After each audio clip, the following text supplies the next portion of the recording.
and lost by 3 points. Help voters understand your pathway to being financially competitive in the general election and how you plan to bridge the gap. Mm-hmm. Thank you for the question. So the public doesn't realize that running for public office and when it comes to fundraising really is more like horse betting. So people the political class who participates in raising money, they typically will tell you, Tara, we are all in when you win the primary, but we don't play in primaries. That is a very common political philosophy. There is no shortage of folks that have maxed out to me thus far and or are willing to support. I am very proud of the fact that my contributions have come from Nevada. This race is from Nevada, for Nevada. There's no outside money. This is not the political class or DC putting their finger on the scales, telling us what's best for Nevada. And so the enthusiasm for my campaign, the relevance for my experience is absolutely there. And I am absolutely shoulder to shoulder when it comes to the issues. And I will display that to you this evening, that I am the one candidate that is poised to go toe to toe with Susie Lee and flip this seat. Thank you. Dr. Nagy, in a September 2025 interview with the Nevada Current, you stated on camera that gender hardwired into a person's brain can differ from gender expressed externally and described this as a matter of biology and science. President Trump's Day 1 executive orders recognized 2 sexes, male and female, and eliminated federal funding for gender-related programs. How do you reconcile your scientific position with the administration's policy? Thank you. So the scientific report in the packet from the White Coat Party, which is a collaboration of effort with all of the healthcare workers, the different branches of medicine, and industry, we addressed this issue because there was a lot of concern about people who were being transitioned into other genders, grossly inappropriately so, and with disregard for the welfare of the child. The attempt in writing this was to let people know that the vast majority of those children undergoing this procedure, it's unnecessary and is unwarranted because the biology in their brain is absolutely aligned with the biology of nature and so there are in fact people whose hardwiring in the brain is different from their external genitalia. And the way that this country chooses to address that has yet to be determined. But no child should be altered or given life-altering drugs or surgeries until someone takes the time to examine whether or not the pathways in their brain align with the pathways in their genitalia. The vast majority of the children who are undergoing these kinds of procedures are doing so because their parents are ill-informed and have been swayed by this distorted perception and message from evil people. Thank you. Ambassador Gunter, you served as ambassador to Iceland under President Trump. Iceland is a NATO ally with strategic Arctic positioning and a United States military presence. Tell us a concrete outcome you produced in that position and how it would inform the committee work you would seek to do in the House.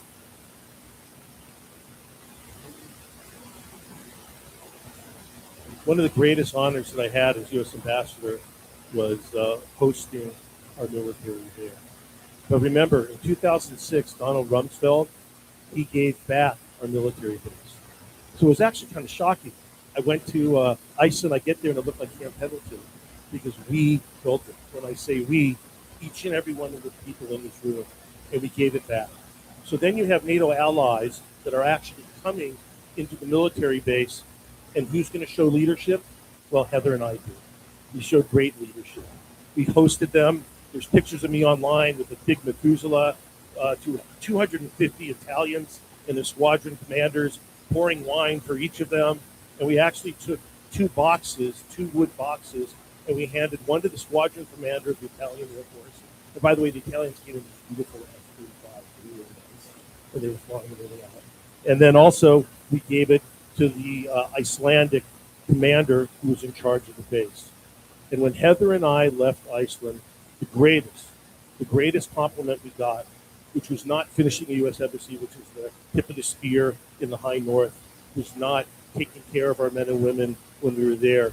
The greatest compliment we got was from the Icelandic Coast Guard that said, Ambassador, you and Heather set a new standard for what we do. And it was moving, it was touching, and it increased my greatest sense of patriotism and my greater love of America.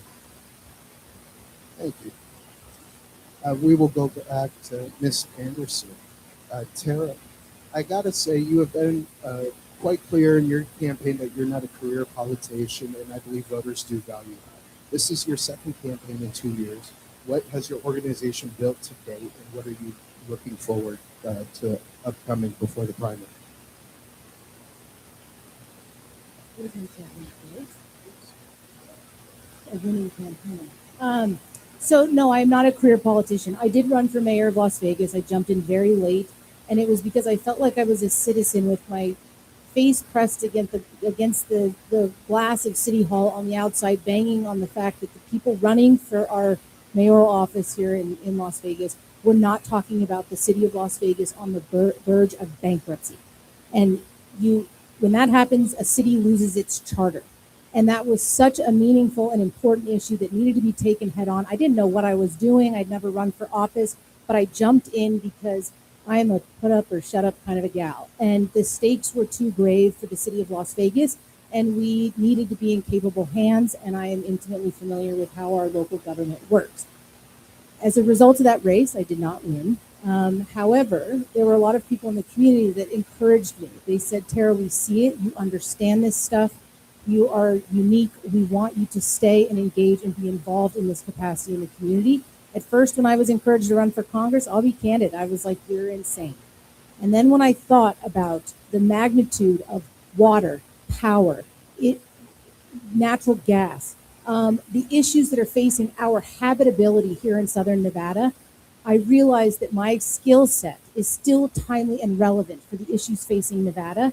And that has been well received amongst the community. I am out talking to people. I pride myself in being the most accessible candidate. I will outwork anybody in this race because I am a worker. I am not interested in a title. I am interested in doing the business of good governance. But we need the subject matter expertise to navigate consequential policy that brings value add. If we're going to inspire people to have renewed trust in our system, we need to implement policy that's of benefit to our community, not just talk in sound bites and political fluff and political theater that we see now in modern day politics that has people turning away and disengaging. And so I'm very proud of our work. I'm very proud of this campaign. I put my head on my pillow proud at night from the people I get to interact with in this community and the opportunity that we have ahead to really make a meaningful impact for Nevada in tactile, measurable ways that exceed well beyond political theater. Thank you. Dr. Nagy came to the Republican Party relatively recently. For voters who are still getting to know you, what is the conservative principle that most fundamentally guides your decision making? And point to a moment in your professional life where you acted on it. Smaller government and holding the government accountable. I guess the biggest one is probably when I was working for the so we had established a federally qualified health center here in Las Vegas, and that's an entity where the government gives you about $2 million and you run a charity for 3 years, and when you have to run it for a year first as a full charity, and then the government gives you the money after that. And so that system, it turns out, is incredibly corrupt in this state.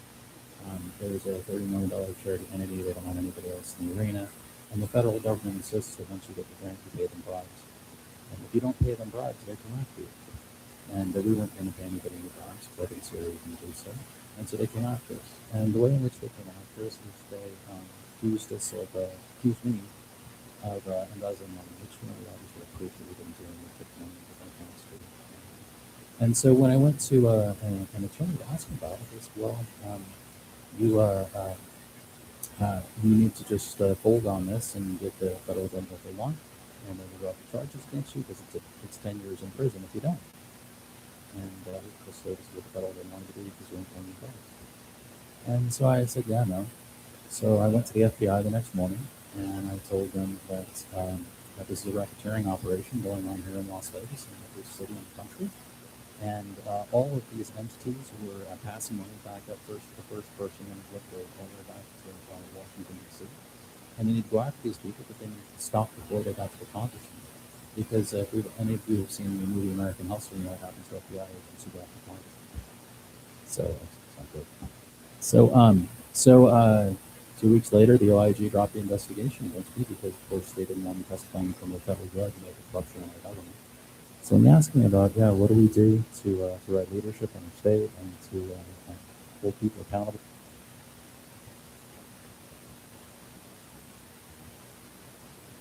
Thank you. This is going to be the last question of this section, by the way. Ambassador Gunter, you ran a well-funded Senate campaign in 24, and you finished second in the primary. Looking back at that race, what would you do differently, and how does that lesson shape the way you plan to compete in this primary? Incredibly proud in the last cycle. We did have a lot of money, and I spent a lot of money. And it's what I intend to do this time around, too. America has blessed me. And I'm sure some of you heard this before. A family passed away in the Holocaust. And who stopped the killing during that time period? The brave men who were bobbing the waves of Rancho, Utah, and Maha Beach. That not only stopped the killing, but my family was able to come to America through Canada. And my mother was a school teacher. My father was a JAG, an attorney. And I got to go to medical school. I became a physician, and I became a U.S. ambassador. So whatever I spend, it's important to protect America. And as a physician, I protect my patients. They come to the room, the door closes, and I'm blessed to be able to take care of them. As a U.S. ambassador, I was blessed to protect each and every one of you and all Americans when I was overseas, when many people came at us. And as your next U.S. Congressman, I will be blessed to take care of each and every one of you, and I will be honored to spend what it takes to make America great again and protect you and make sure that the data is strong and not what we're seeing from our current politicians. Thank you, Ambassador. We move now to policy. Okay, 5 topics on each one. I will open with a question, and each candidate will have 90 seconds to respond. We then open for cross-examination, 45 seconds to ask, 90 to answer, and 30 seconds for every rebuttal. Every candidate will have opportunities per topic, and I encourage lively debate. Does that sound fair? Right. Ms. Anderson, we're going to start with you. You're going to lead with this question, okay? The national debt has crossed with $37 trillion. Discretionary spending cuts alone cannot solve structural imbalances driven by primarily mandatory spending programs. When you arrive in Washington, what is your position on reforms to Social Security and Medicare, and how do you plan to explain that position to a senior in Henderson who depends on those programs? Any senior in Henderson or anywhere in Nevada need not worry. I have no concern with protecting, or I will exhaust every effort to protect Social Security and Medicaid. What we need to exhaust is examining where there is abuse and waste and fraudulent spending and exploitation of our system. Right now, one of my top priorities is we have got to balance our budget. We're always talking about taxes, and we're never really digging in and auditing and exhausting where our money is going and is it highest and best use to enhance the quality of life of not just Nevadans, but those Americans around the country. And so this is as much a spending question as it is a tax revenue question. And we're always, the government is always interested in behaving as if it's entitled to our tax dollars, yet they are not proving to be very good stewards of those monies. Social Security is savings that people have worked hard for and set aside and are wholly entitled to it. And shame on our government for their unfettered and reckless behavior in not ensuring that that is protected. Same thing with Medicaid. If you are eligible for Medicaid, truly eligible, an American citizen who is eligible for Medicaid, and you are not abusing the system, that first and foremost needs to be examined thoroughly and right set before we can ever address other opportunities to reduce our spending or spend money and make major investments that actually enhance our global. We now open it to cross-examination. Who would like to take it? Dr. Nick? Sure. So I heard that you tell people that Social Security was going to be secure, and that describe what Social Security was and describe what Medicaid was, but I didn't hear the answer to the question. Is what did you do? Those are not up for grabs. You can examine where it's being spent, ensure that the people who are actually drawing down against both of those programs are actually entitled to receive them. Right now, what's been exposed all over the country is the fact that people are abusing it. They're not entitled to it. They're not eligible for it. And they're depleting our resources that should and could be going to the people who it belongs to, American taxpayers. And so I will absolutely protect the integrity of Social Security and Medicaid for American citizens who it belongs to. Dr. Nagy, you got 30 seconds for rebuttal. I think what she was trying to say was that she was going to go after the fraud, and that's how she was going to protect it. But I think the question was that Social Security is going to be depleted on our current spending regimen and the current deficit, and that people are wondering how are we going to go and protect Social Security, and how are we going to cut the deficit and cut spending so that we can solve the country and protect these missiles. I think we did that really quick. Would you like a response? Okay. All right. The No Tax on Tips Act has clear and broad support here in Nevada. As a matter of fact, our great president was just here touting that policy.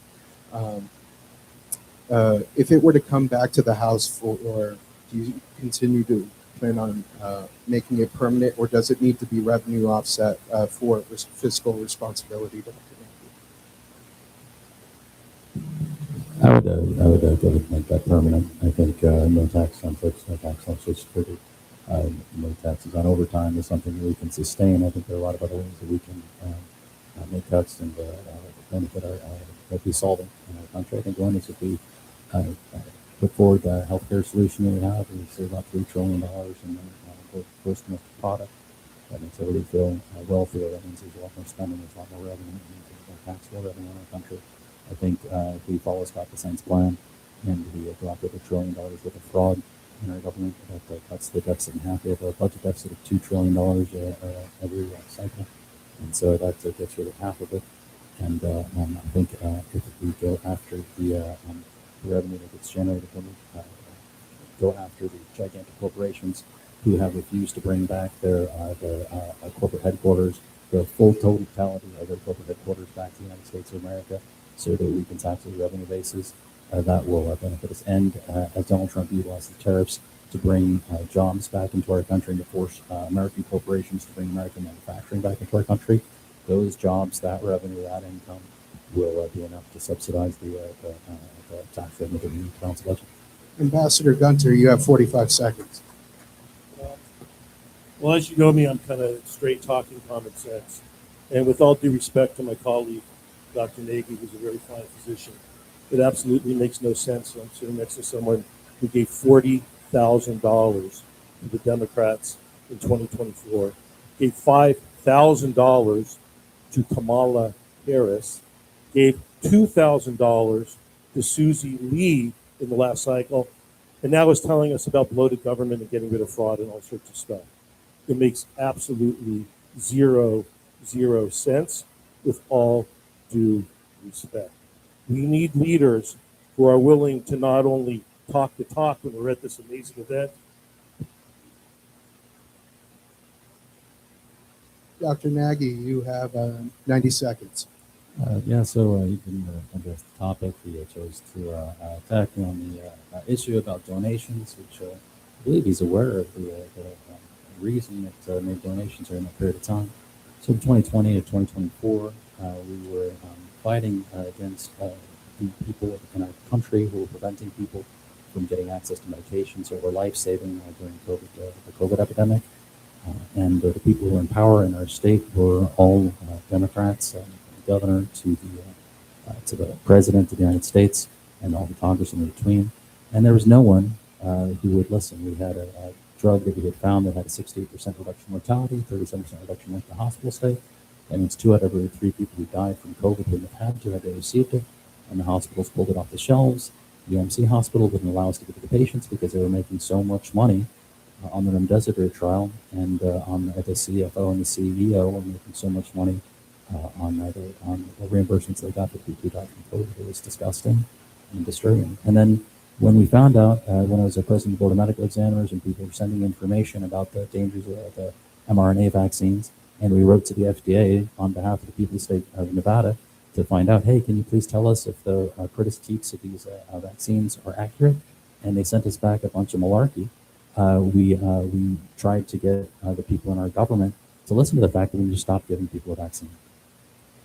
Okay, Dr. Nagy, that you explained that this was clearly to influence your health care policy, but when did your views change? Views on? Or when did you become a Republican? Yeah.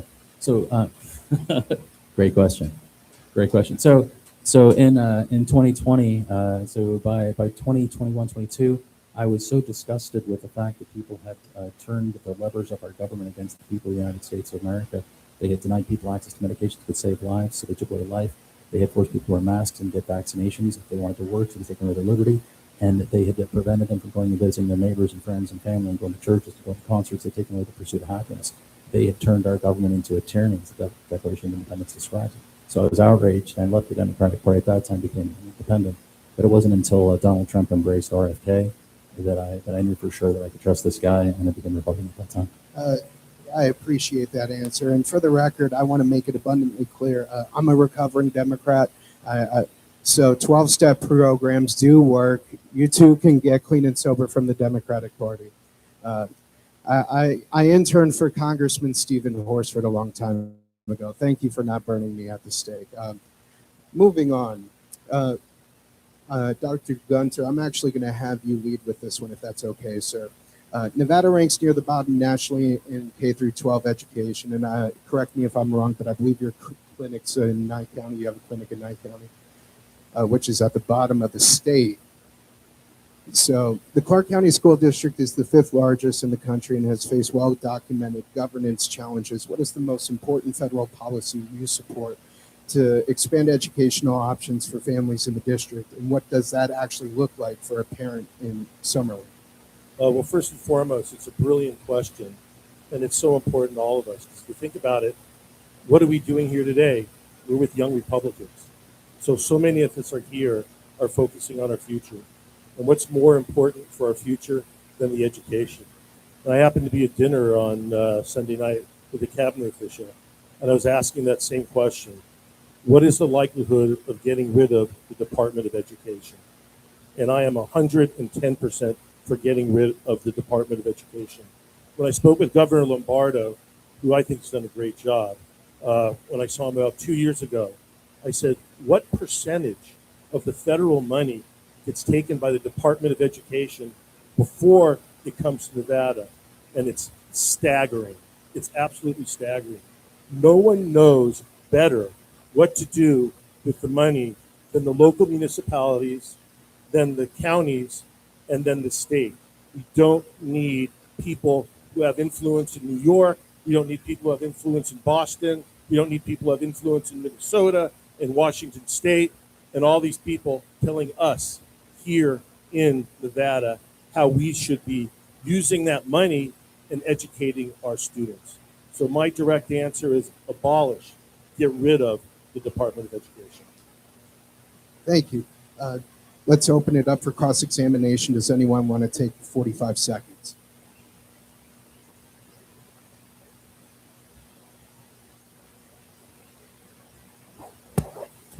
There we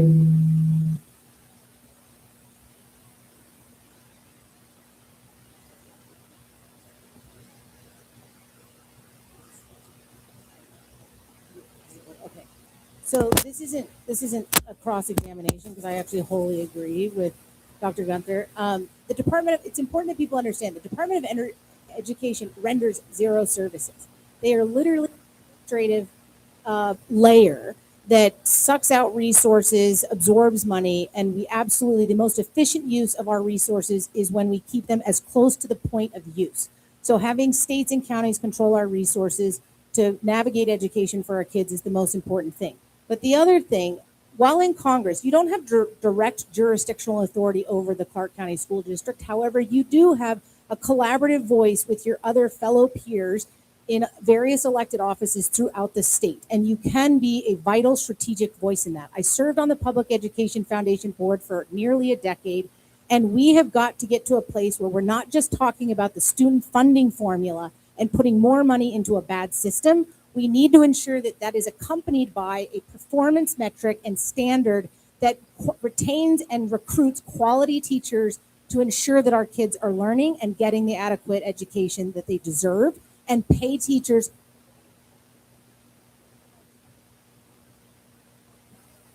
Does anyone want to take cross-examination, or can I segue into the next question on education? Oh, go ahead, Ambassador.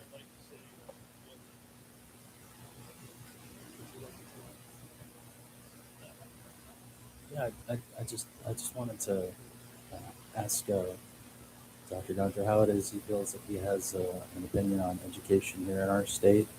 He hasn't raised children here in our state when he raised his family in California. And why is he running in California instead of here? I'd like to answer that question directly. With Dr. Nagy, who's a very well respected minister, said, if you haven't had a brain tumor, how should you know what to do? And it's actually one of the most absurd comments I've heard. We all have an opinion. I actually am your son in second grade school. I've worked.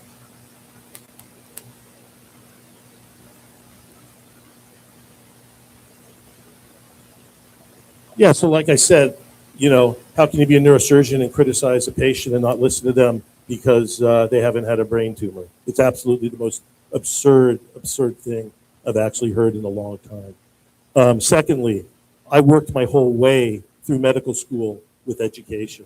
I tutored kids during medical school. I had no money. I went to class, and then I tutored kids at 4:30, at 5:45, at 7 o'clock, and 8:15. My mother was a second grade school teacher. I was a professor at USC. I've actually funded charity programs for the EIHS program and started it at USC. So my credentials, being a professor of medicine, being the son of a school teacher, is impeccable. And we don't have to actually have. Okay. Dr. Nagy, I'll field this question to you if that's okay, unless you want to respond to anything. What he's assuming that somebody who's got a tumor is at fault for having a tumor. I think the question is you want to talk about having expertise about education here in our state. I don't see that he's engaged with people here in our state. I don't see that he's had led any initiatives on improving education here in our state, or as knowledgeable leaders who are here. I haven't seen evidence of that in the discussions or the interviews. Okay, I'll let the ambassador respond, and then I'll move it on to Well, Title I have more than probably 15,000 patients who disagree with Dr. Nagy. I've treated thousands of cases of skin cancer here in Henderson and in Pahrump, Nevada. And my wife, Heather, sits on not one governor's economic board, but two of them in the rural community. So the idea that somehow, Dr. Nagy, feels that us people who are California refugees who came to this promised land don't bring expertise with us. I think 80% of the people in Nevada disagree with you respectfully, Doctor.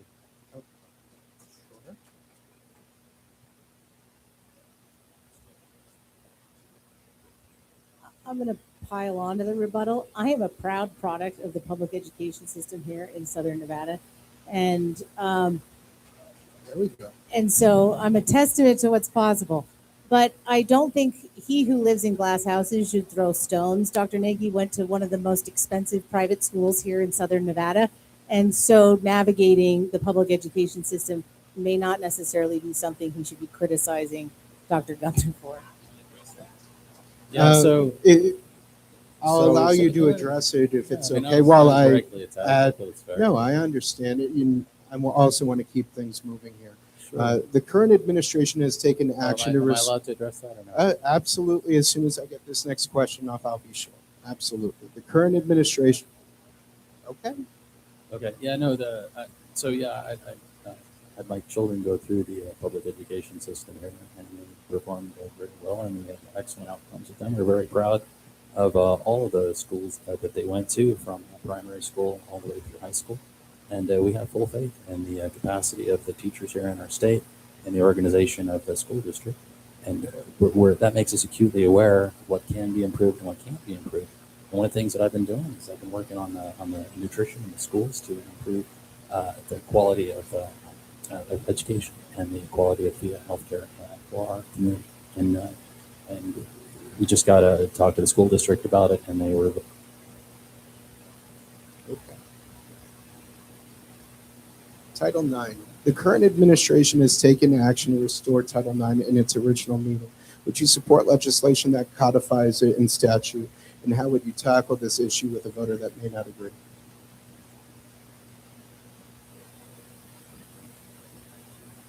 The current administration, I apologize. We'll just skip that. Nevada's economy is built on tourism and hospitality, as well as construction, industries with significant immigrant-born workforces. Federal enforcement policy is tightening across the board. How do you talk with employers in the district who are experiencing real labor disruptions and still support the administration's enforcement agenda? Dr. Nagy. That's a great question.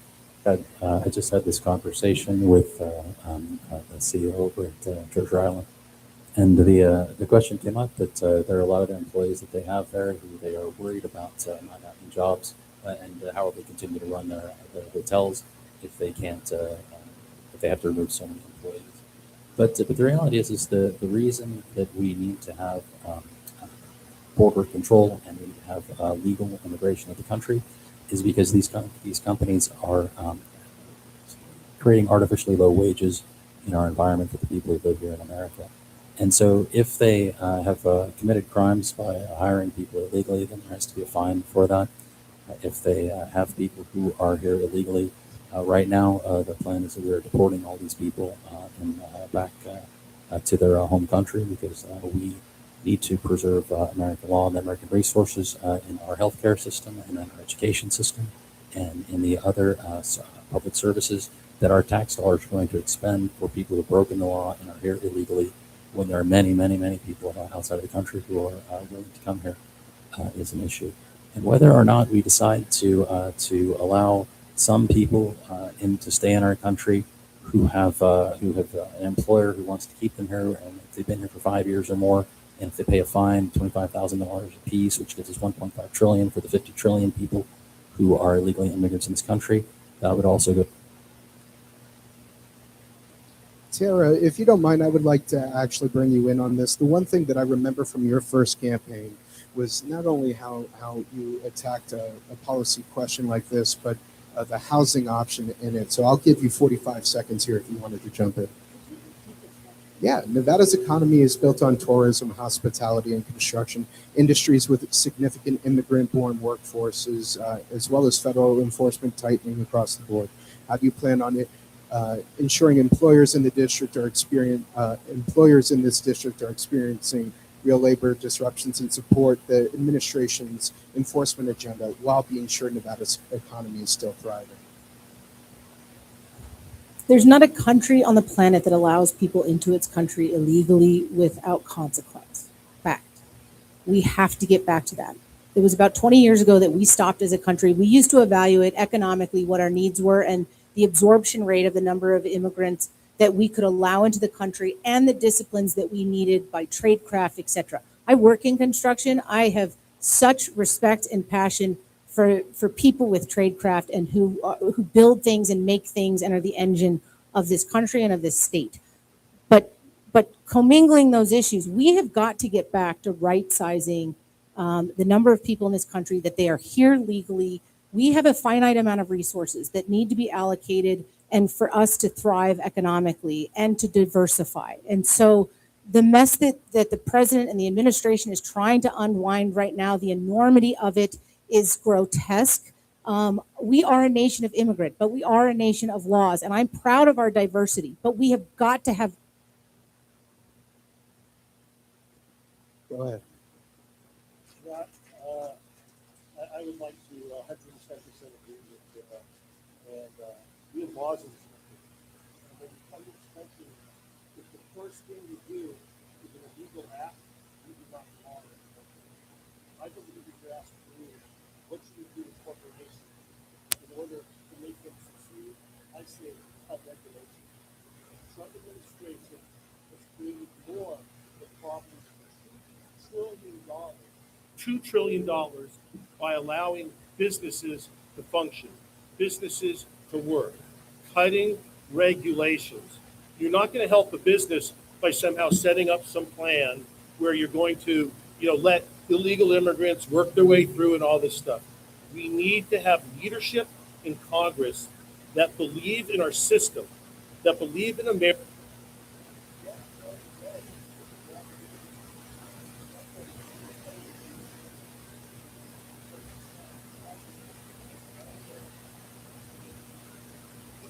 Thank you, Ambassador.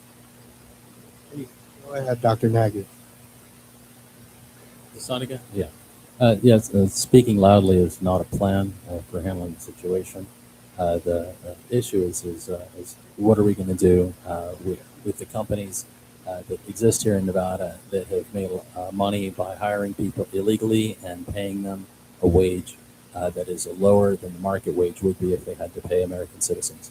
And the reason that we're having this discussion is because the wages being paid to American citizens are not survivable, it's not affordable, and we are trying to keep illegal immigrants out of the country, and we're trying to both at high-tech jobs and in low-tech jobs, and it's in order to protect the labor force in our country. And to ignore that and to ignore the question is inappropriate. 30 seconds to the Ambassador. Yeah, I mean, honestly, we heard, and I'll just be really direct here, we heard Donald Trump say to Joe Biden, I don't know what he just said, and I'm just going to say it right here. I don't know what he just said. The reality is we are America first. We are for Americans. Solutions are cutting regulations, letting businesses be entrepreneurs, let them demonstrate the greatness of America, let them succeed. So I think it was pretty clear. Talking loudly and shouting seconds. even more loudly, we need to allow corporations to succeed, and we need to pass laws that help our businesses in this country. Obviously, that's something that everybody in this room believes in, but it doesn't address the issue that we're talking about, which is how you handle immigration and how you handle the companies that currently today are employing illegal immigrants and want to complain that the fact that they took advantage of America's laws previously should be protected or somehow Cut the regulations. And, that's not related to immigration. Okay. Well, that's Michelle Obama. you're the person who was more recently a Democrat than I was. Order. To, All right. to Dr. Nagy's credit, to get past the talking points, because I wholly concur, overregulation is almost worse, or it is worse than the state of taxation, because it is an impediment suffocating business and industry. The redundancies are outrageous that add no value or protections to American citizens. But I would like for the ambassador to give at least a specific example of what you mean by reducing regulation on a specific level, not just a macro talking. When I was in Washington, D.C., okay, I'm loud. So Dr. Nagy says I'm loud, so I'll just be loud. So anyhow, oh, sorry.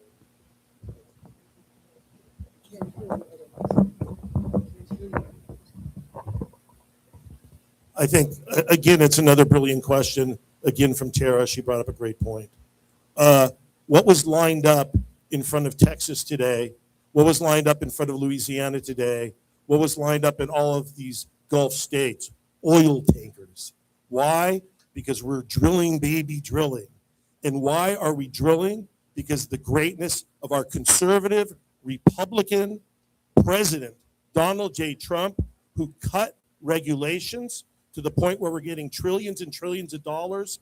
And that is a concrete example. Our oil industry, our gas industry, and everything that's making America. I 30 seconds. I and wholly then- concur in celebrating the accomplishments of our present and the current administration, but that does not answer the question of forthcoming opportunity, currently unresolved regulatory issues, what would you do specifically to reduce regulation? Name one regulation that you would navigate and reduce that would open up industry or address an issue. It's a great question. Last the pipeline, just to start with. I mean, President Trump. Let's talk about the coal industry.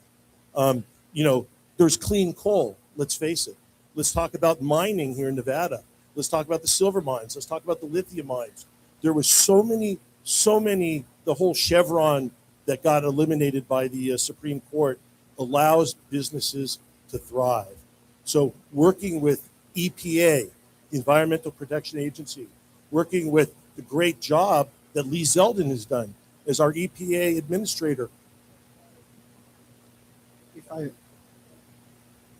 Thank you, Ambassador. To bring up another industry that could use some regulation cutting, let's bring up housing affordability.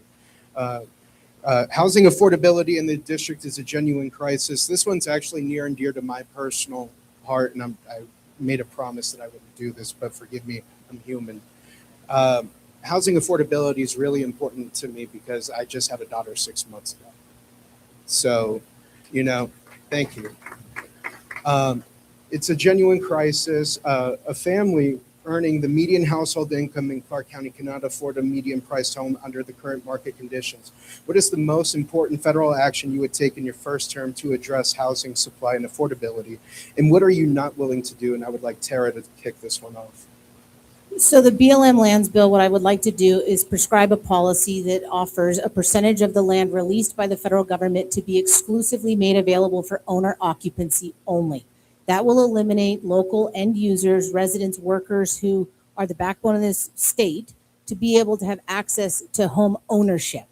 And it will eliminate the unfair fight of having to compete with highly liquid cash investors. The second thing that I would do is I would implement a policy that would reduce the capital gains obligation and burden on seniors. There are a lot of boomers who own a handful of rental properties that they are not releasing because of their capital gains obligation. This will release inventory. It will reduce the supply and demand constraints that are artificially inflating housing prices. But the exchange will be they have to sell those properties and make them exclusively available to realize the capital gains deduction to owner occupant uses only.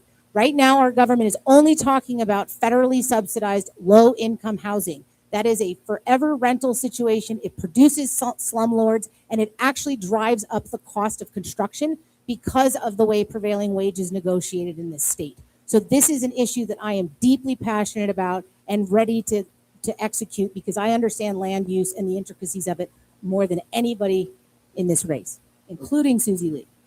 Okay, 45-second rebuttal.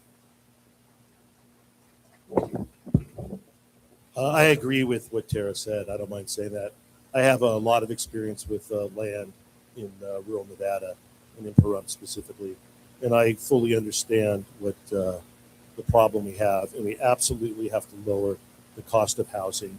And I think what she said, which was so smart, is just giving people, a fish feeds them for a meal, but you want to give them a fishing pole to feed them for life, and that fishing pole is affordable housing that they can own. Well, if I may interject there, you brought up a great point, especially with your experience in rural Nevada versus Clark County. How would you address things like water rights or the water crisis on that front? It's a great question. I don't know if many of you are familiar with what's going on in water rights in rural Nevada right now. But what's happening is, and I actually fundamentally agree with this policy, you can't hoard water rights anymore. If you don't use it, you lose it. And I commend Governor Lombardo on him doing that. They overappropriated all the water in Pahrump, in the Nye County area there, and they're actually trying to take back these water rights. I think it's a smart policy. It's the right policy. We have to stimulate growth. We have to have development. That's what's going to seed prosperity in the rural communities as well. And I commend the Water Resource Board. I commend Governor Lombardo for the great work that he's doing in trying to take back the hoarding of water rights. And if you don't use it, you lose it. And let's have people who are developing the area and creating affordable housing have that opportunity. Yeah, no, I think the rural policies would have been great for a district like CD4 for E practices. I think I do agree with Tera's Tera's answer is quite well thought out. I would also forward the position Donald Trump put forward, which is that the bigger problem that we have here in our district, and the policy position that you put forward is great for a lot of other states as well. Here, the 30% of the homes are owned by the gigantic hedge funds. About 38% of the homes are owned by seniors. Most of them own, on average, it's about one extra home, so it's about an extra home per senior. Yeah, so you got to get the big banks out of the business because they can't compete with the regular people because they get an interest rate that's 0.5%. And If we could go to Tara and then to you, Ambassador. Thank you. So my proposal, one of the things, Nevada is a staunch private property rights state, and I deeply respect that, and I think it's an anchor to our liberties as citizens. And so what Dr. Nagy's describing, while I don't love corporations owning houses, releasing lands for exclusive homeownership it remains intact and does not set precedent on encroaching on private property rights, but it offers a diversified housing option and renews home ownership. On the water issue, I don't know if Mr. Ambassador. Yeah, I mean, let's be clear here. I have a practice in Henderson. It's in CD3. So taking jabs at the rural community is not something I appreciate, considering my wife sits on 2 government governors boards, number one, okay? That's not accurate saying that I only practice, but I'm not going to argue with you. I feel like I'm arguing with Michelle Obama on my right. There's a distinct difference between myself and Dr. Nagy. He gave $40,000 to Democrats, and he talks like a Democrat. He acts like a Democrat. He quacks like a Democrat, and I'm far to the right of him. Dr. Nagy, I'll give you a chance to respond. Sure, yeah, no, I think he's got some anger issues, and I think that's what was borne out with the issues that came up when he was in Iceland that were documented in the federal record, and that appears to be a characteristic. I think a lot of people in this room witnessed him berating one of his staff, and it just made people feel bad. I don't know if that kind of character is what best represents Nevada and Washington. 45 seconds to the ambassador. I think President Trump disagrees with you with my performance in Iceland. What you're quoting is Politico. What you're quoting is fake news. But honestly, that's what Democrats do, is they actually talk about the president being a felon. They talk about the president, committing all these acts. And that's what we're seeing on my right now. And the reality is I did a tremendous job. President Trump agrees. The Icelandic people agree. And it's just all fake news. Moving on, another, if it's okay, I'll field this question again to Ms. Anderson. China is purchasing land near military installations in Nevada. Its supply chains are implicated in the fentanyl crisis in the district, and its rare earth controls affects Nevada's mining sector. What is the single most important legislation action to take on the Chinese economic influence here in the state? Again, 90 seconds to Ms. Anderson. forbid foreign ownership of our lands. I mean, it's not complicated. The encroachment on our military bases is alarming, to say the least. More importantly, they are encroaching on our farming. They are encroaching on our meat production. They are encroaching on, they've been one of the most voracious consumers, and when I say consumers, acquirers of mineral rights for the last 15 years. They've been quietly assembling mineral rights all over the world that are raw material inputs for essential technology, and we have been asleep at the wheel. And this is why we cannot, with all due respect, gentlemen, the bickering in politics, the petty nonsensical stuff has got to stop. The gravity of these issues, the fact that we exist in a geopolitical environment where we have to be strategically poised and anticipatory about what is happening in the global economy, our needs here domestically. And so China's aggression towards its quiet aggression between our lands, our farming, and our not just our mineral rights. It's happening all over Africa as well. They have been bullish, and we cannot have any more empty suits holding public office. Congress is not a country club. 45 seconds to the ambassador. Again, another great comment from Tera. One of the things in my portfolio when I was U.S. ambassador was combating China's Belt and Road Initiative, which is exactly what Tara is referring to. China goes in and practices the art of debt diplomacy. They go in, they loan people money, high interest rates, and guess what? Those various sites end up being deep water ports and all these other areas. Nations around the world end up defaulting on that. And guess what? China has a new deep water port all throughout Africa and controls a lot of minerals and resources. We can't have that happen in America. I'm familiar with it. I was tough. In fact, the CCP, the Chinese Communist Party, did not like me very much, put out a nasty tweet, which I wear as a badge of honor in fighting for each and every one of you. 45 seconds. Yeah, Dr. Gunter was such a fantastic ambassador fighting China and Iceland that they now have a gigantic embassy, and one of the biggest that they have anywhere in the world, that they built in 2023. The issue that we were talking about, however, was we'll leave it there.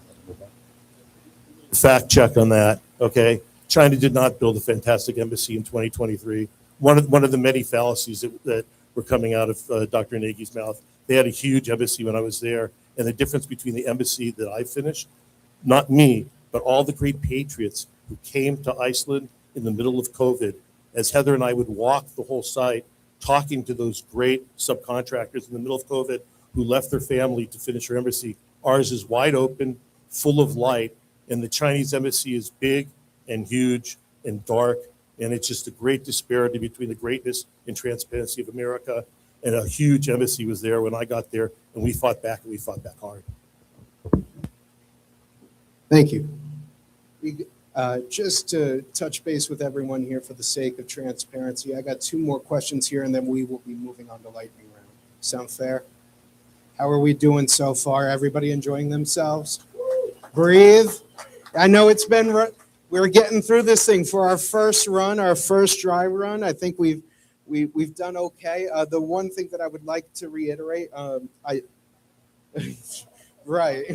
Wait until you see the general election debate. Just wait I'll pull a rabbit out of a thing over here, right? Anyways, but moving on, I would like to address something that's really important to everyone and important to me. Again, everyone may be aware Nevada's voter ID constitutional amendment passed with 73% of the vote in 2024, one of the strongest and most popular mandates for election integrity reform in the country. What federal election integrity legislation do you support, and how do you plan to build the coalition to pass it in a closely divided Congress? I would like to start this with Dr. Nagy. Absolutely. Nevada's voter ID constitutional amendment passed with 73% of the vote in 2024, one of the strongest popular mandates for election integrity reform in the country. What federal election integrity legislation do you support, and how do you plan on building the coalition to pass it in a closely divided Congress? You have 90 seconds. Yeah, so the SAVE Act does a good job. I'd like to see some improvements in the SAVE Act and the issues that have to deal with the charges. There's you're not allowed to charge people for the ability to vote, and when people have to pay for the birth certificate and pay for the driver's license, it's being construed by the courts as having to pay for that, so we have to make accommodations for that. And there's some issues with diminishing rural votes, which means it's diminishing Republican votes, and those would have to be addressed within the SAVE Act. But otherwise, if those issues are addressed, I would be in favor of supporting the SAVE Act. I think but the question is how do you get that passed, and how do you get support for something like that? And that's leadership in Washington. And the way the leadership happens is you have to develop coalitions, and you have to provide value to people. And the way that we provide value, one of the ways that we would do that here is when we go to Washington, there are 100 different medications that are critically required in a crisis situation. And the way that the healthcare system is now is the entire IV supply was wiped out by one hurricane, and they had to cancel elective operations all over the country. We should have duplications of all of the critical infrastructure items. There should be at least 5 different separate manufacturing points. If we get a bill like that passed, there's going to be, we will have bargaining chips as we have 500 different sites that are being built in the country. It's a lot of favors to pass out. It allows the political currency to execute on getting things like the SAVE Act passed. Ambassador Gunter, you have 45 seconds for a question. I think the SAVE Act is absolutely fine right now. I support it no matter what. My colleague on my right just basically said he would support it if there was some other changes to it. I support it 110%. We need to find a way to bring consensus, and nitpicking at these bills and trying to say, what's good and what's not bad, what's bad. The reality is Ronald Reagan said that most of us agree 80% on this stuff. And if we can get people in a consensus, I know so many people in the Senate, many of them are friends of ours. The House did a fantastic job of passing this, but we need to find a way to get this through the Senate and pass the SAVE Act. And I'd like just to give a shout out to George Harris. On my left here, George really did a fantastic job with voter ID.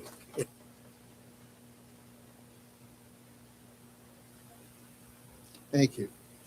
Tara wanted to jump in here in 90 seconds. So I wholly support question 7 and Nevada's next opportunity to vote for the second time in support of voter ID. I 100% support the SAVE Act. Here's why I think we're having struggles creating coalitions in Congress is that we make politics so undigestible to the American public to renew their confidence that the policy will actually achieve what it's set out to. The beauty of the SAVE Act is it's one of the first pieces that have come out of Congress in the last decade that's fewer than 15 pages long, 1.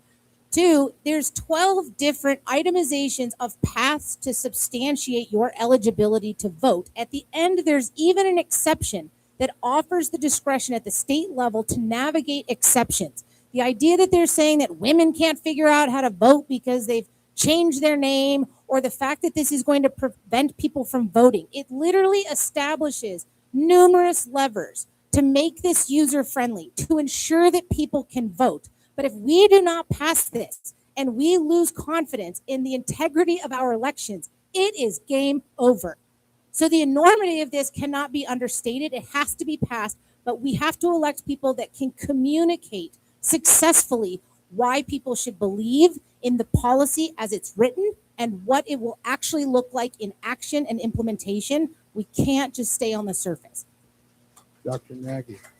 So it's one thing to convince people who are willing to be convinced, but the people who are standing on the opposite side of that aisle, if you could reason with them, they wouldn't have kept Joe Biden in office. The guy was clearly demented. They would have impeached him a long time ago. The fact is that it takes political power to execute on things, and the way to build political power is you do things of value and you provide leadership. I've been providing leadership in this community and for 20 years now in numerous projects that we've seen through to completion and improve the community in numerous different ways. Leadership doesn't start once you get to Washington with promises of what you're going to do when you get there. It starts right here with the things that you've done. Sarah. So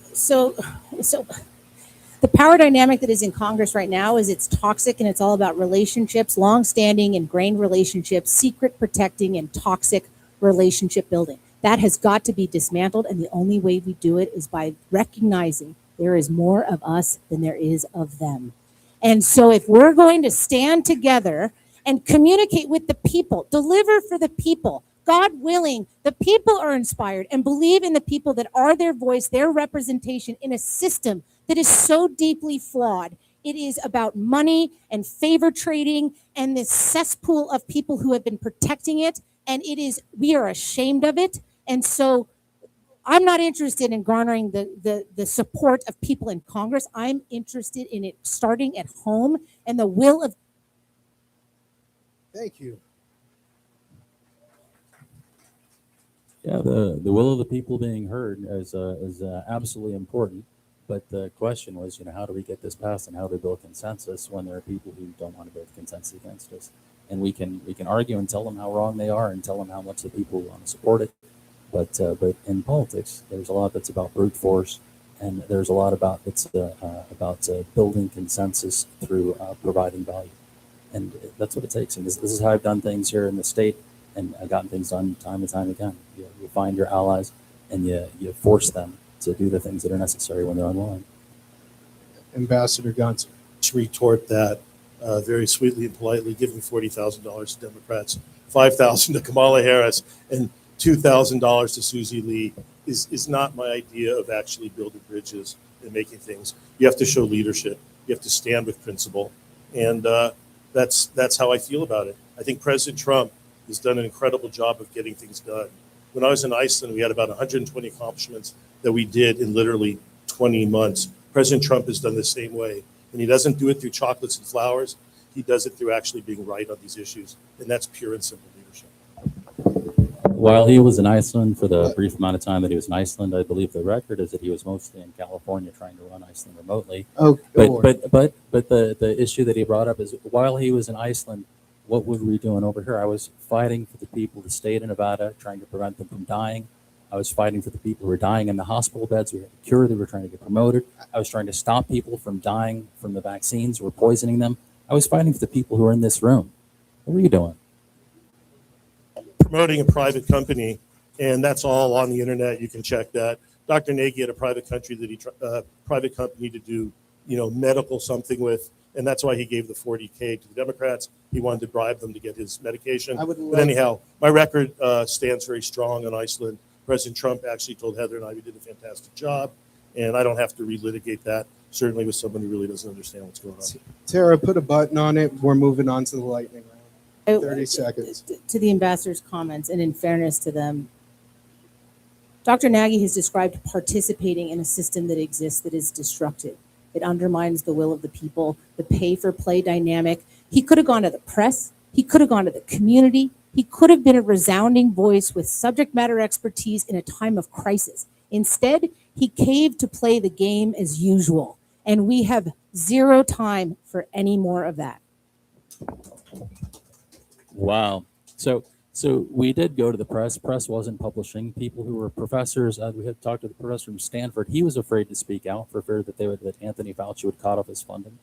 We did go to the press. The press wouldn't talk to us. We went to numerous people who was unwilling to publish a damn thing. There was a tremendous, you failed to acknowledge that nobody who was out there trying to promote any of the truth was allowed to get the truth out. They were suppressing truth all over this country. There is a machine operating that creates fake news and false narratives in this country, and they were weaponizing that fully against the people of the United States of America and all of the doctors in the country who are trying to get that truth out.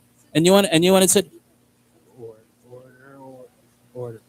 When the people who are executing that suppression of the truth are the people who are in power, the thing that you have left to do is to try to talk to them, to beg them to allow people in this country to live.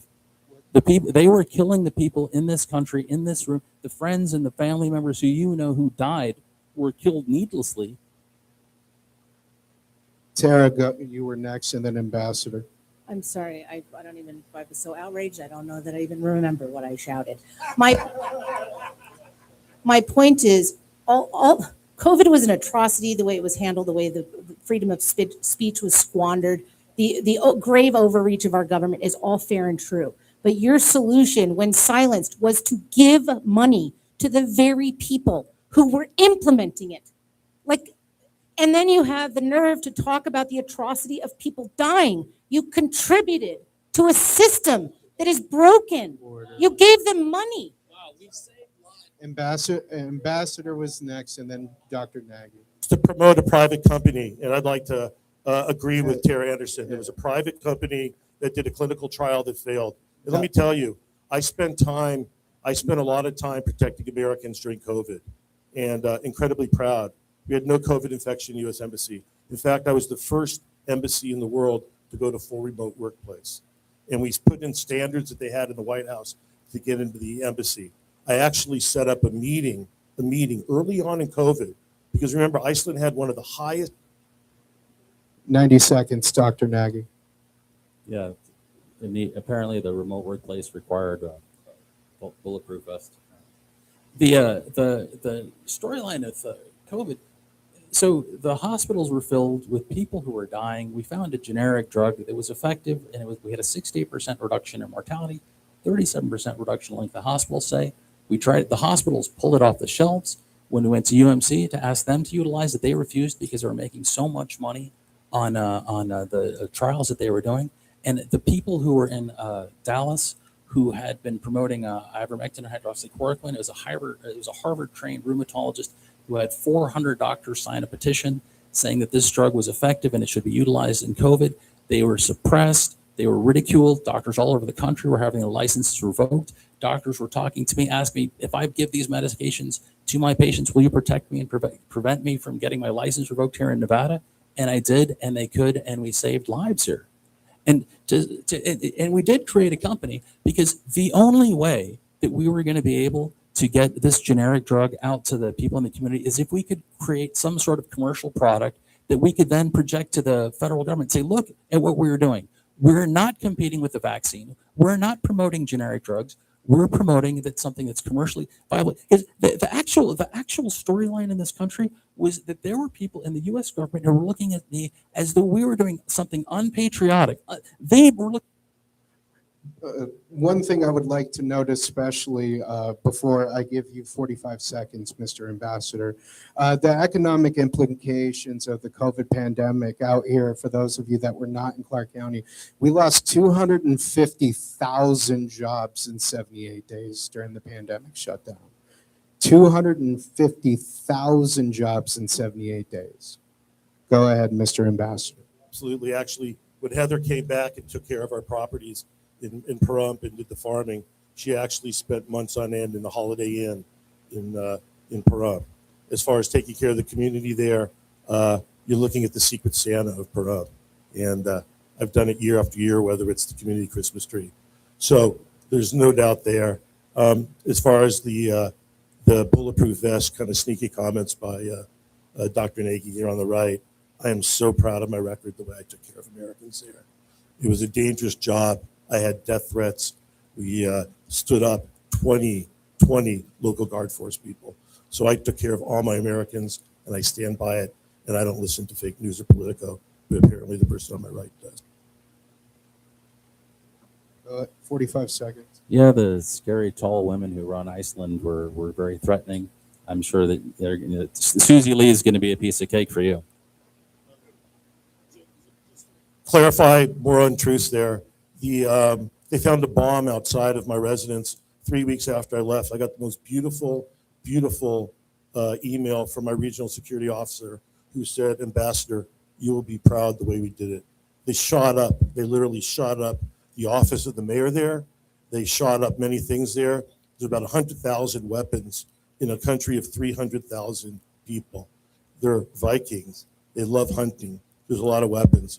I stand by my record there, especially from someone who believes that 4-year-olds, if their MRI is okay, should get hormones into them. Tara, 45 seconds. I just can't resist. I want to go on the record acknowledging that, yes, we tall women can be very frightening. How is that before our lightning round? Oh boy, I think I've lost 100 pounds standing up here, guys. It's hard work. It's hard work. Okay, we're moving on to the lightning round. 30 seconds each. Same question to all three candidates. No follow-ups, no rebuttals. This is a test, okay? There's going to be a test later. I'm telling you. So again, I'm going to repeat the rules one more time, just for the sake of our candidates. We move now to the lightning round, 30 seconds each. Same question to all three candidates. No follow-ups, no rebuttals. Tara, we'll start with you. 30 seconds. The single most wasteful program in the federal budget that you would eliminate in your first term. Name it. Foreign aid. 30 seconds. Okay. I guess there we go. Dr. Nagy, the single most wasteful program in the federal budget that you would eliminate in your first term. Name it. 30 seconds. The DEI supported grants in the federal government. I think they're ridiculous, and I think they serve to undermine I think they divide Americans against each other at a time when we need to be uniting. I do believe that China is the greatest threat that our country faces. I think they have 2 to 3 times our population. I think they have our entire manufacturing base. They are racing like crazy to overtake us in technology. They are continuing to pump fentanyl into our country to the best that they can. They have killed more Americans now than all the wars since the Revolutionary War combined. They are the greatest. Ambassador Gunter, I'll repeat the question for you. The single most wasteful program in the federal budget that you would eliminate in your first term. Name it. 30 seconds. Foreign aid, but I'll elaborate with the other 29 seconds. Basically, when I was U.S. ambassador in Iceland, they tried to extract $30,000 from me for a Chinese event. And one of the foreign one of the former President Grimson came up to me and said, "Oh, Ambassador, look what China's doing. Give me 30 grand, give me 30 grand." And it was like, no, thank you. They do everything. They put your name up in lights. They do all these things. So I was a great fiduciary of your money, and I agree, foreign aid. Incredible. Actually, just because we'll run it the other way, I'll start this with the ambassador. One sentence. Why should a voter who supported Susie Lee in 2024 vote Republican this November? 30 seconds. Because we have to continue all the greatness that's going on right now. The border is shut. Fentanyl is down. Inflation is not 100% under control. None of this would have happened if we didn't have the President of the United States, we didn't have control of the Senate, and we didn't have control of the House. If we lose the House, all of it's going to come to a huge standstill. It's going to be an absolute disaster. In the first 10 seconds, you're going to impeach President Trump, and we'll lose all the greatness that we've had. It's an important election. We have to keep the House. Dr. Nagy, 30 seconds. That would be great, but we're talking to the people who voted for Susie Lee. The people who voted for Susie Lee don't believe any of those things, or they have Trump denial syndrome, Trump derangement syndrome, excuse me. What's a message that resonates with those people? A message that resonates with those people is something that affects all of us equally. It's healthcare. We have the best healthcare plan in the country. It's far better than what the Democrats are proposing, and they can't hold a candle to it. And it's going to be the topic of the discussion. We've already set this up in all the high schools in the city. Susie Lee has had 8 years to make a meaningful impact in Nevada, and there's no measurable, quantifiable impact when it comes to home ownership, energy independence, water, protecting our water resources, which the federal government, as we sit here, is coming after our water allocation. These are habitability issues. She no longer has relevance when it comes to her career experience and what she brings to the office. And if this is about making a meaningful impact in our day-to-day lives, our cost of living, and our livelihood here in Nevada, I can offer that to. Thank you.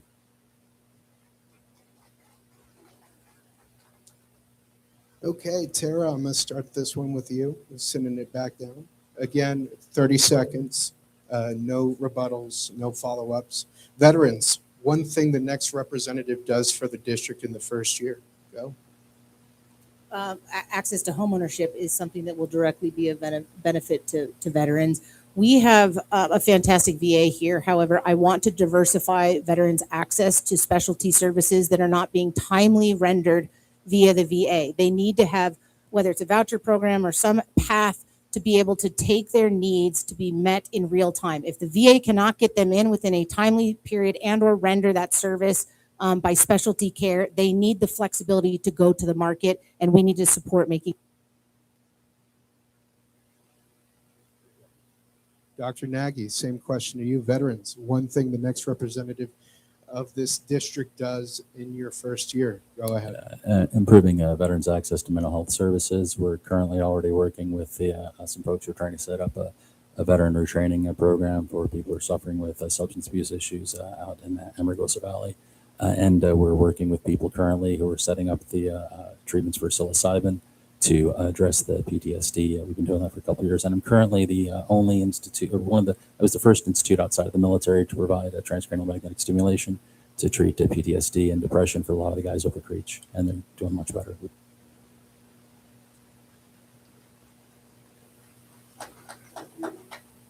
Lee, I think it's such an important question. I'm the only candidate up here that's endorsed by the veterans for America First. And I had a long discussion with their leader. And it's important to listen to veterans and hear what's on their mind. It's very clear. TRICARE for Life is not really TRICARE for Life. TRICARE for Life's benefits start to be stripped away when you actually go on to Medicare. It's not the same benefits. And I made a promise to the leader of the Veterans for America First that I would focus on that as the next U.S. Congressman. All right, Tara. Next question. The federal program that you would protect before any. My fault.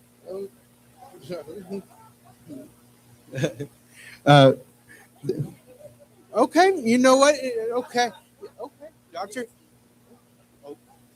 Dr. Nagy, I'll start with the next one for you, so it's fair. Yeah.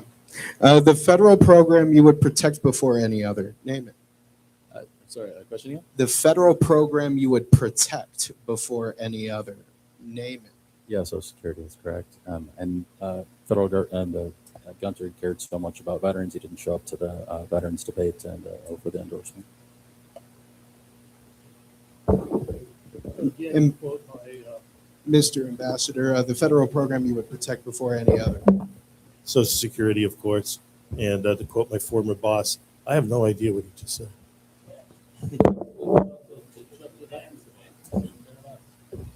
Order, please. Order, please. I'll take exception to that. One of the greatest accomplishments I did for veterans was in Iceland. My father served. My great uncle was in World War I. So I push back against your kind of jabs. But what do I expect from someone who likes Michelle Obama? Okay. There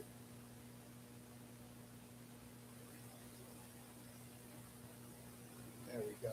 I too will say Social Security. It to not have reverence for the fact that people have paid into a system and not voraciously protect it is so far beyond wrong. And so Social Security is an absolute first and foremost program that must be protected. Okay, our last question. Should the United States maintain its current level of support for Israel? Israel is an ally. They are vital to the stability of that region. However, I do not support funding foreign governments. And so we can continue to be an ally. We need to be able to make sure that any decisions, especially tactical military decisions that we're making, are grounded and governed by a full scrutiny that it is in American interest to advance on any of those issues. And yeah. Dr. Moore? I think we fund Israel as long as it's in the best interest of the people of the United States of America. And I think the President of the United States has a full suite of some of the best experts in the world advising on both the right and the left. And we elect that man to utilize that information. He has more information than we do on these issues. We elect that man and have to trust that he's making the best decisions for us because that's why we put him in office. Yeah, obviously it's an issue that's near and dear to my heart. My grandfather's buried in Israel, raised money for Israel. I've done charity work for Israel. But all that being said, it has to be in the best interest of America. And as a U.S. ambassador and someone who puts America first, provided that Israel is in the best interest of America, absolutely. But I can tell you from speaking with people in Israel, they actually love to stand on their own. And they never want America to spill blood for their wars. And that's the honest to God truth. Great. Next question. Have you signed the term limits pledge, or would you support the constitutional amendment? Yes, I've already signed it. And yes, I would support it. Dr. Nagy? Now, I'm go gonna ahead, give 30 one seconds. caveat. The duration of term limits is absolutely imperative that we get it right, because one of the unintended consequences of too narrow of term limits is we embolden lobbyists, because we forfeit all institutional knowledge and succession planning to make sure that how our government works, what is going on, gets lost. So it's important that that is right-sized, but I absolutely support term limits and do not support career politicians. Yeah, I signed the term limits pledge the same day I signed a registered to run. So yeah, I fully support the term limits pledge. I think the issue that Tara brought up is a real one, but it's dealt with appropriate communication between the transition of the teams. So the team that you have in office when you're a congressperson is one that can stay on beyond the time that you're there. So your staff will have your notes and the facts and a lot of the intelligence, just like the president passes on information when he to his next crew. Our congresspeople need to do the same. Yes, I support term limits. To be quite honest, I'm not sure whether I've executed that or not, and I'll always be transparent about it. What worries me about when we sign certain initiatives and advocate for certain things, the devil's always in the details. How long are the term limits going to be for the House? How long are the term limits going to be for the Senate? Obviously, I'm against people who make government a long-term career. That wasn't the intent. That was absolutely not the intent of our founding fathers. Best example, George Washington, who stepped away. We need to follow.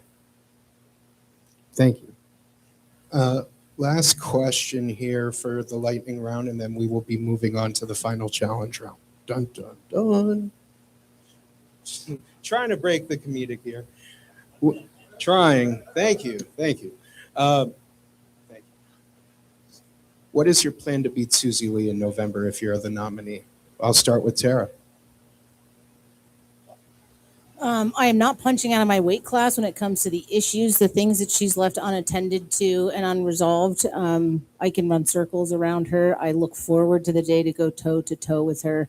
But it's really born from renewing the voters' confidence that we're in capable, competent hands. When you run for office, the political class and the machine and people in politics ask you how much money you have, not about your strength of character or your knowledge base. I bring that to this race, and I hope to be able to inspire voters. Dr. Nagy. Yeah. What is your plan if you're the Republican nominee to beat Susie Lee in November? Yeah, so I think we can draw away a lot of Susie Lee's fundraisers. The issue that we're bringing forward is healthcare. There are 45,000 people who work in healthcare in this district. The vast majority of them are going to be aligned with the healthcare issues that we're putting forward, because we're kind of driving a stake into the heart of United Healthcare and the other giant insurance companies that have been profiting on the pain, death, and suffering of Americans for the last couple of generations. She's got a lot of support in the Asian community. I won a bunch of awards in the Asian community, and it becomes a race that she can't win because we have.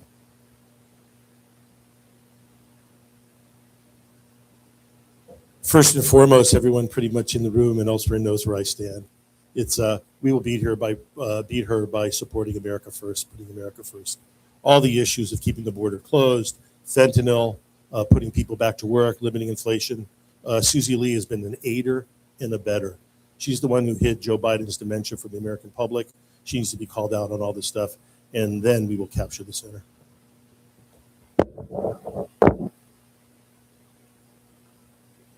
Thank you. We move now to the final challenge round. Each candidate will pose one question, 60 seconds, to any opponent of their choosing. The opponent has 90 seconds to answer, and the challenger has 30 seconds to respond. Questions must relate to policy, record, or leadership. We will go in alphabetical order. Ms. Anderson, you are first. 60 seconds. You may direct your question to any candidate here with you. This is to Dr. Nagy. Housing instability is rampant here, and I just want to know: do you support rent stabilization? Yes or no, and why? Yeah, I'm opposed to rent stabilization. I think setting rate limits leads to sort of slumlords. It leads to it's anti-competitive, and I think we have better solutions to improve affordability than that. I think we do much better if we go after the gigantic hedge funds that have purchased up 30% of the housing in our district. There are a lot of options that we have for going after these people, but it's an unfair competitive environment when the interest rates that they have to buy a home is at least 0.5%, a third of a percent, and the young people out here who are trying to get into their first home are having to pay 7%. We need to make accommodations for that in our economy. We need to keep the gigantic hedge funds out of the residential home market. You have 30 seconds to respond, Ms. Anderson. Oh, I'm just thrilled to hear he's not in favor of rent stabilization, and I agree with the remainder of it. So I'm happy Fair. to hear where he stands. Okay, well, Dr. Nagy, it is your turn then, sir. You may direct your question to a candidate on the stage.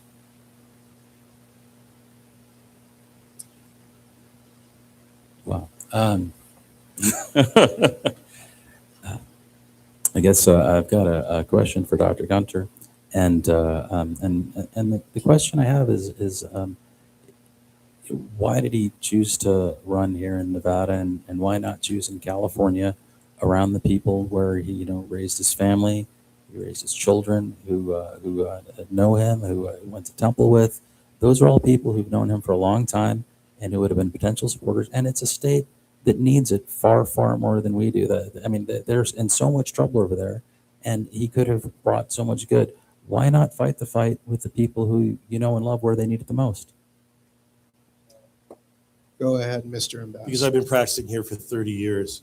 Because I looked at the Communist Republic of California and I decided to uproot my family to come to the greatness of Nevada.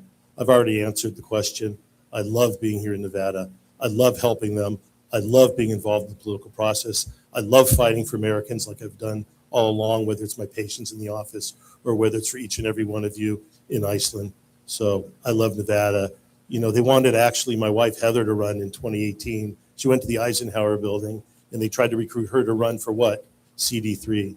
So trying to play the carpetbagger card again just sounds like more of the Democrat Michelle Obama stuff. So what can I say? Okay, Dr. Nagy, you have 30 seconds to respond. Yeah, I don't know what his fascination with Michelle Obama is or why he thinks I'm a fan. It's kind of bizarre. Yeah, I have no idea what that's about. It has to do with $40,000 that you gave to them, $5,000 to Kamala Harris, and $2,000 to Susie Lee to push a medical private company, and that's where it comes from. And also some of the talk about giving.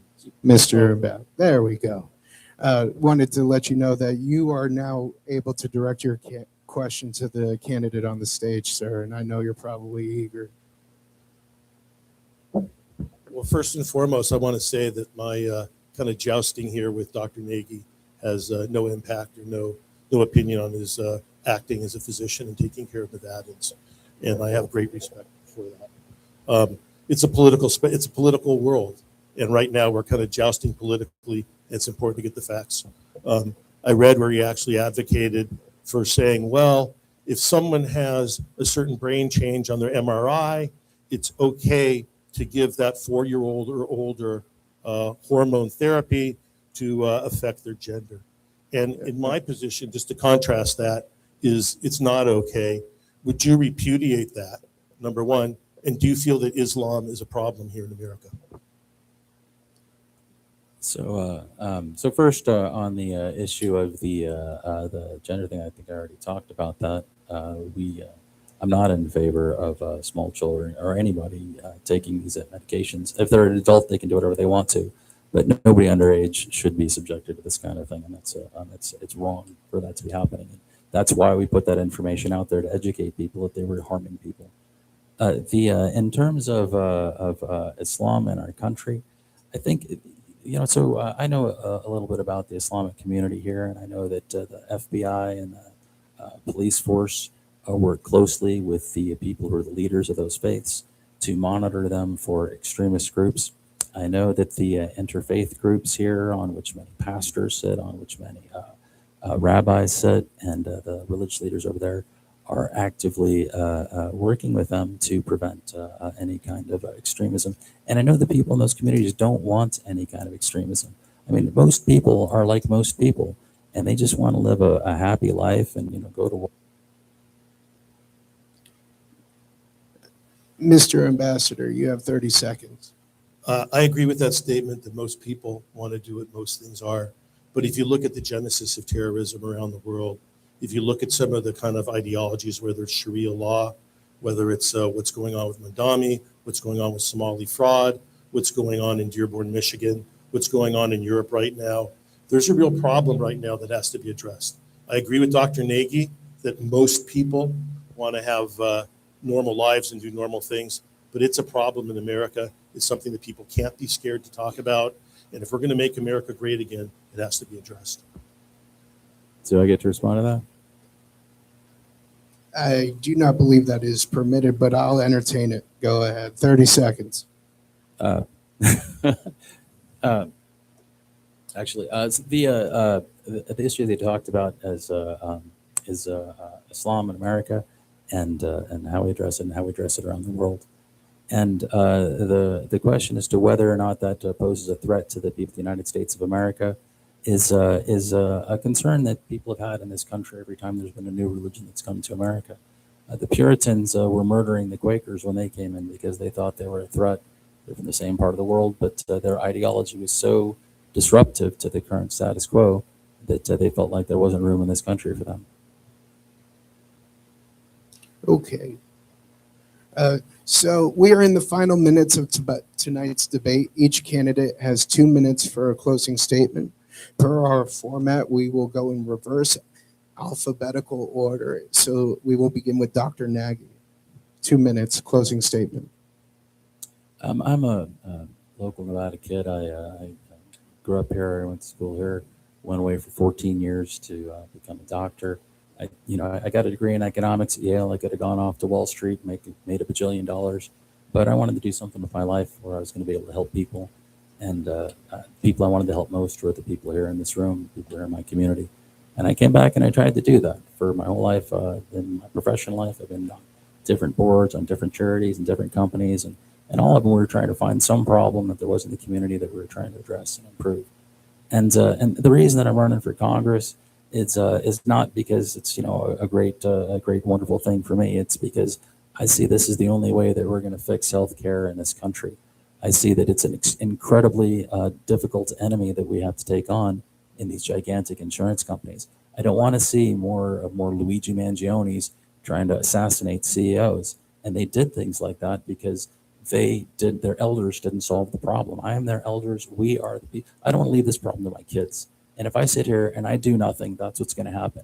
And these gigantic insurance companies are going to kill more Americans, and they're going to rig the system more and more and more in their favor. It's a vicious and difficult fight. These are vicious organizations, and it will take a tremendous amount of effort to defeat them and restore justice to the people of the United States of America. Thank you. Dr. Gunter, 2 minutes. Wow. I just heard actually the victim being blamed for being murdered in cold blood in New York City. So I'll take my time. I'll take a little bit of my time to point that out. For myself, it's my love of America, my desire to take care of each and every one of you, to keep the principles and all the things that we've accomplished in the last really 20 months, or not even, from President Trump. He needs our help. We need to keep our borders shut.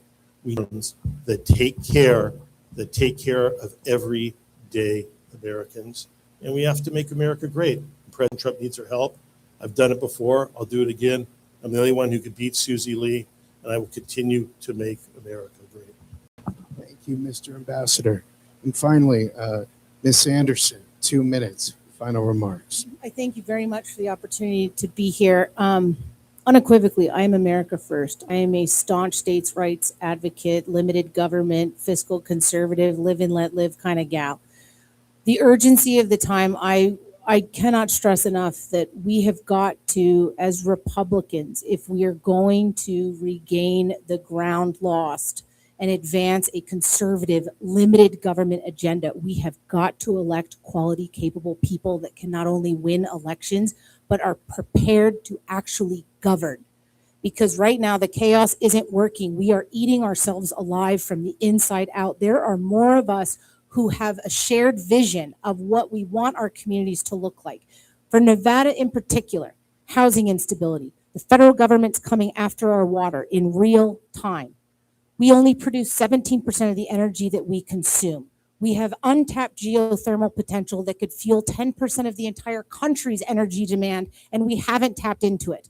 If we're going to navigate any of these issues on our energy independence, we have to negotiate the BLM lands bill. These are issues that I deal with on a daily basis, navigating and advocating on behalf of business and industry, and navigating the regulatory environment of government. But good Lord, we have got to get to a place where people have a reinvigorated, inspired sense of the people that we have entrusted with our votes.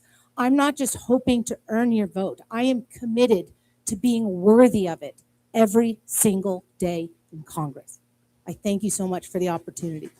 Thank you. Okay, I want to say thank you to each and every single one of our candidates tonight. Thank you for taking these questions seriously. Thank you for doing your best. Before we depart, I want to say thank you again to the Clark County Republican Party for being gracious enough of allowing us to host here. I want to say thank you to each and every single one of you who have decided to spend your evening here with us. And on behalf of the Las Vegas Young Republicans, I want to say thank you to each and every single one of you that watched live here at home as well. This concludes tonight's debate. Thank you very much.